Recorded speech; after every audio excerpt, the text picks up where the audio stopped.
Tuntutan jaksa 2 tahun. Harusnya jauh lebih berat. Tapi memang jaksa sudah cukup bekerja maksimal ya menghadapi orang kayak gitu ya. Ya mudah-mudahan nanti hakim yang menjatuhkan hukuman lebih berat. Ya. Yang kedua, tuntutan itu memang sesuai dengan fakta kejadian. Karena apa? Karena dia sebagai pengacara, kalau dia mewakili klien, harusnya kan menempuh prosedur hukum. Harusnya kan membuat laporan polisi. Harusnya dia menggugat Hotman Paris kalau memang dia mewakili klien. Ya kan? Tapi kan dia tidak lakukan itu. Dia memposting di dia punya Instagram dia sampai 8 kali yang memuat kata-kata yang sangat sadis, yang mencemarkan dan menfitnah dan merusak nama baik saya. Ya, prosedur hukum bukan begitu. Harusnya dia gugat saya kalau memang dia mewakili klien. Dia tidak lakukan itu. Disitulah dia kenanya dia begitu. Ya, itu kesalahannya. Jadi apapun laporan klien kamu, ya, termasuk yang hari ini dia ngomong kejadian di apartemen di sini-sini. Apapun itu benar atau tidak, itu bukan untuk diposting di Instagram, you ngerti nggak? Ya kalau memang benar ada pengaduan dari kliennya bahwa saya melakukan sesuatu, harusnya dia tempuh prosedur hukum. Dulu dia tidak lakukan itu, dia gaya kampung, ya seperti biasa memang dia dari kampung gitu kan, dia membuat posting-postingan di Instagram. Makanya kena mencemarkan nama baik dengan cara medsos gitu. Tadi juga mengatakan. Jadi saran saya kepada dia satu, sebenarnya ya, kalau dia dihukum, hukuman paling berat bagi dia bukan hukuman penjara ini. Hukuman paling berat bagi dia adalah siapa lagi mau jadi klien dia. Sementara kita ini coba begitu datang rezeki, begitu banyak kasus ya, begitu berlimpah perkara yang kita pegang, sementara dia siapa lagi ya mau jadi klien dia dengan predikat seperti itu. Makanya saya mengatakan, halo Rasman, pulang kampung aja kau. Pulang kau ke kampung kau, pelihara bebek di kampung, lebih tenang kau jiwamu begitu. Kalau gaya menangani perkara di ibu kota ini bukan dengan cara gaya dia ngancam-ngancam, marah-marah kayak jagoan, padahal nggak ada yang takut sama dia. Rasman nggak ada yang takut sama botakmu itu, ya, sama nggak ada yang takut sama lehermu itu. Oke? Jadi terimalah resikonya. Bang, kalau untuk sementara puas, tapi mudah-mudahan hakim akan menjatuhkan lagi lebih berat. Kan hakim berwenang menjatuhkan putusan lebih berat dari tuntutan jaksa. Bang tadi juga sempat mengatakan, pihak sana mengatakan kalau kasus ini sudah banyak campur tangan dari ibaratnya pejabat kejaksaan. Nggak ada yang campur tangan satupun. Ngapain? Siapa yang mau menghabiskan waktu campur tangan urusan si botak? Emang siapa sih? Siapa dia? Dia bukan orang ternama, dia bukan orang berpengaruh, nggak ada yang peduli sama dia, nggak ada lah. Kalau kau disebutkan misalnya kau punya kelainan seks, kau disebutkan kamu melakukan hubungan seks dengan begitu, dengan semua aspri-asprimu, apa kau nggak marah? Apa itu bukan pelecehan? Itu loh. Jadi terimalah, nasibmu sudah begitu, Rasman, itu udah nasibmu sudah begitu. Saya kasihan aja sama istri-istrimu itu. Dari mana duitmu untuk membiayai mereka kalau klien sudah pada kabur? Gitu. Ya. Soal itu juga Bang, tadi sempat minta bantuan Pak Presiden Prabowo untuk turun tangan. Aduh, ngapain Presiden urusin receh kayak gitu ya? Dulu dia paling tidak mendukung Prabowo dulu ya. Tapi karena katanya dia bilang begitu karena Bang Hotman juga di dalam persidangan mengatakan bawa-bawa nama Pak Prabowo juga. Enggak, gua nggak bawa nama Prabowo, nama gua pengacaranya. Mas, ini aja. Gua pengacaranya Prabowo lebih dari 25 tahun, nggak ada kaitan sama beliau, nggak ada kaitan.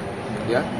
Tapi Bang, artinya dengan putusan 2 tahun ini, terus tadi Bang Rasman juga mengeluarkan Bukan tuntutan tuntutan 2 tahun ini dengan mengeluarkan semua isi materi sidang tadi. Ya nggak apa-apa, Gimana, biarkan aja, bila perlu dia lari-lari sana, buka baju, lari-lari sana. Ya biar kelihatan ya, dadanya yang montok itu. Tapi Nama pantatnya yang montok itu. risih nggak sih Bang, artinya dia memblow up semua isi Nggak, Pak, biarin sidang aja. Memang materi. dia lebih parah dari situ, dia udah blow up. Itu kan Instagramnya itu kan gara-gara dia ngebuat itu kan. Justru gara-gara itu dia dihukum. Dia belum belajar dari kesalahannya yang dulu. Ya kan? Justru gara-gara itulah perbuatan dia. Sekali lagi, Rasman itu kenapa dihukum?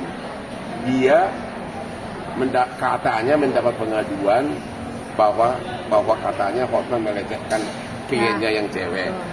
Ya.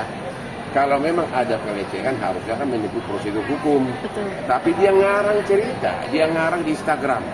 Ya, mengatakan bahwa Hotman melakukan hubungan intim dengan para aspi, bahwa Hotman itu punya kelainan seks. Dia umumkan di media, dia tidak menempuh upaya hukum, dia tidak melaporkan pidana perdata. Malah anehnya sekarang ini justru kliennya itu membantah semua. Itu loh, Iklim Hakim mengatakan saya tidak pernah menuduh begitu Hotman katanya. Tidak. Ya. Tapi pada akhirnya gimana Bang? Risih nggak sih Bang dengan tetap dengan gayanya Rasman sendiri mengumbar isi materi sidang ke media, ke publik?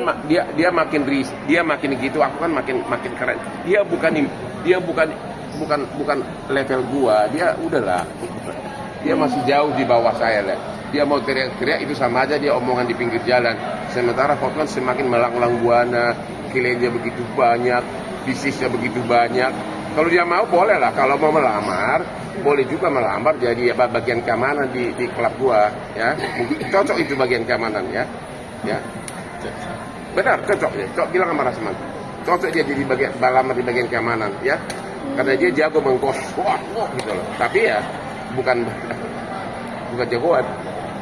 Tapi Bang, yang menarik kan Bang Hotman selalu memantau setiap perkembangan demi perkembangan. Saya kan punya semuanya, punya bodyguard, punya anak buah, punya pengacara 3 bulan, emangnya kayak dia. Ya, punya harta yang begitu banyak, punya cewek yang begitu banyak. Salah satu yang meringankan adalah bahwa Rasman masih punya tanggungan keluarga. Oh iya, banyak banget tanggungannya, bininya banyak. Mama, emang hebat jaksa itu bahwa Rasman masih punya tanggungan keluarga. Memang benar banyak banget, bininya banyak banget. Makanya aku kasihan sama dia sekarang. Duitnya dari mana untuk membiayai itu? Karena mana ada lagi klien yang mau jadi klien dia dengan kelakuan dia seperti itu, ya? Itu loh, mana ada lagi, ya? Kenapa Bang masih ada rasa empati kasihan? Wah, Rasman is nobody for me. Saya malah nggak kenal dia sebelumnya, nggak ada rasa apapun, nggak ada. Dia adalah hanya cowok dari kampung yang merantau ke ibu kota, mencoba terkenal, tapi dengan cara yang salah. Dia bukan saingan saya, dia bukan level gua. Rasman, kau bukan level gua, bukan. You are nothing compared to me. Dia selalu mengotot-otot soalnya dengan Hotman Paris, kamu ngomong. Saya ini pengacara sebuah naga, udah melanglang buana ke luar negeri. Kamu apa? Hanya dari kampung, dari Padang Sidempuan. Ya? Harapan Abang, kan ini kan 2 tahun. Optimis Bang untuk Optimis ya? putusan nanti Bang. Putusannya seperti apa Abang? Kata persidangannya udah begitu, dia ngakui semua kan? Apa yang di Instagramnya itu yang memfitnah saya, dia akui semuanya. Ada semua di Instagramnya itu. Ya hanya itu aja, udah selesai. It's finished.